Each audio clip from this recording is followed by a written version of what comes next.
بسم اللہ الرحمن الرحیم۔ السلام علیکم۔ دربار شاہی لگا ہوا تھا۔ سلطان محمود غزنوی تشریف لائے۔ تمام وزراء اور امراء حاضر خدمت ہیں۔ بادشاہ سلامت کے ہاتھ میں ایک موتی تھا۔ اس نے وہ ہیرا وزیر دربار کو دکھا کر پوچھا، اس موتی کی کیا قیمت ہوگی؟ وزیر نے اچھی طرح دیکھ بھال کر کے عرض کی، حضور نہایت قیمتی چیز ہے۔ غلام کی رائے میں 1 من سونے کے برابر اس کی مالیت ہوگی۔ بہت خوب، ہمارا اندازہ بھی یہی تھا۔ سلطان نے حکم دیا، اسے توڑ ڈالو۔ وزیر دربار نے حیرت سے سلطان کی طرف دیکھا اور ہاتھ باندھ کر بولا، جہاں پناہ، اس موتی کو کیسے توڑوں؟ میں تو حضور کے مال و منال کا نگران اور خیر خواہ ہوں۔ سلطان نے کہا، ہم آپ کی اس خیر خواہی سے خوش ہوئے۔ تھوڑی دیر بعد سلطان نے وہی موتی نائب وزیر کو دیا اور اس کی قیمت دریافت کی۔ وزیر نے عرض کیا، حضور عاجز ہوں اس کی قیمت کا اندازہ کرنے سے۔ حکم دیا، اچھا اسے توڑ دو۔ وہ عرض کرنے لگا، قبلہ عالم، ایسے بیش بہار قیمتی موتی کو کیوں توڑوانا چاہتے ہیں جس کا ثانی ملنا محال ہے؟ ذرا اس کی آب و تاب اور چمک دمک تو ملاحظہ فرمائیے۔ سورج کی روشنی اس کے سامنے ماند پڑ رہی ہے۔ میں شاہی خزانے کا نگہبان ہوں، اسے توڑنے کی کیسے جرأت کر سکتا ہوں؟ سلطان نے اس کی فہم و فراست کی تعریف فرمائی۔ پھر چند لمحوں کے بعد وہی موتی امیر الامراء کو دیا اور کہا، اسے توڑ ڈالیے۔ اس نے بھی عرض پیش کر کے توڑنے سے معذرت کر لی۔ بادشاہ نے سب کو انعام و کرام دیے اور ان کی وفا و شاری اور اخلاص کی تعریف کی۔ بادشاہ جوں درباریوں کی تعریف کر کے ان کا مرتبہ بڑھاتا گیا، تو وہ ادنا درجے کے لوگ صراط مستقیم سے بھٹک کر اندھے کنویں میں گرتے گئے۔ وزیر دربار کی دیکھا دیکھی امیروں اور وزیروں نے ظاہر کیا کہ وہ دولت شاہی کے وفادار اور نگران ہیں۔ آزمائش اور امتحان کے لمحوں میں تقلید کرنے والا ذلیل و خوار ہوتا ہے۔ سلطان نے تمام درباریوں اور خیر خواہ دولت کی آزمائش کر لی۔ آخر میں سلطان نے وہ موتی ایاز کو دیا اور فرمایا، اے نگاہ باز، اب تیری باری، بتا اس موتی کی کیا قیمت ہوگی؟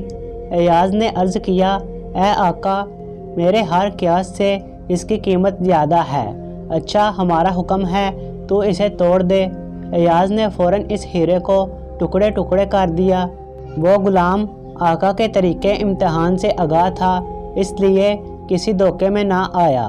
موتی کا ٹوٹنا تھا کہ سب درباری، کیا امیر کیا وزیر، بری طرح چلا اٹھے، ارے بے وقوف، تیری یہ جرأت کہ ایسا نادر نایاب موتی توڑ ڈالا، ذرا خیال نہ کیا کہ کس قدر نقصان کیا ہے؟ ان کا واویلا سن کر ایاز نے کہا، اے صاحبو، ذرا دل پر ہاتھ رکھ کر بتاؤ کہ موتی کی قیمت زیادہ ہے یا حکم شاہی کی؟ تمہاری نگاہ میں سلطانی فرمان زیادہ اوقات رکھتا ہے یا حقیر موتی؟ تم نے ہیرے کو دیکھا، اس کی قیمت اور چمک کو دیکھا، مگر اس حکم دینے والے کو نہ دیکھا۔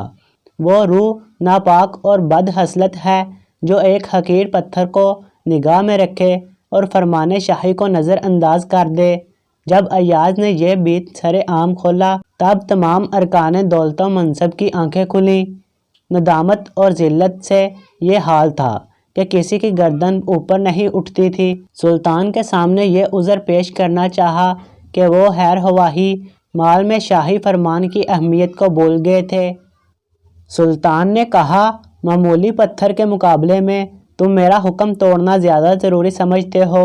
یہ کہہ کر شاہی جلاد کو حکم صادر کر دیا کہ ان سب نافرمانوں کی گردنیں اڑا دو۔ ارکان دولت خوف سے تھر تھر کانپنے لگے۔ ایاز کو ان کی بے بسی پر رحم آیا۔ ہاتھ باندھ کر سلطان سے عرض کرنے لگا، اے آقا اور اے معاف کر دینے والے، ان بدبختوں کی غفلت اور نادانی کا سبب محض تیرا کرم اور صفت عفو کی زیادتی ہے۔ آپ کی ناراضگی ان کے لیے 100 موتیوں سے بھی بدتر ہے۔ تیری مہربانیاں ہم پر غالب ہیں اور ہم ان کے بوجھ تلے دبے ہوئے ہیں۔ میری کیا حیثیت اور کیا حقیقت، مگر اتنا عرض کرتا ہوں کہ ان مجرموں کے سر بھی تیری ہی دیوار سے لگے ہیں۔ بے شک یہ بازی ہار گئے، مگر اتنا تو ہوا کہ اپنی خطا اور اپنے جرم سے آگاہ ہوئے، اس لیے انہیں معاف کر دیں۔ بادشاہ نے ایاز کی سفارش قبول کی اور سب کو معاف کر دیا۔ درس حیات: ایاز مزاج شاہی کا رمز شناس تھا۔ اس نے ہیرے کی ظاہری چمک دمک سے آگے دیکھا اور حکم شاہی کو ہیرے پر ترجیح دی، اسی سبب سے وہ مقرب ٹھہرا۔ وزراء اور امراء نے ہیرے کی چمک دمک دیکھی اور اس میں کھو گئے اور حکم شاہی کو نظر انداز کر دیا۔ انسان غفلت اور گمراہی میں پڑ کر ثنائے حقیقی یعنی اللہ تعالیٰ کو بھول جاتا ہے، جس کا نتیجہ ذلت و خواری کے سوا کچھ حاصل نہیں ہوتا۔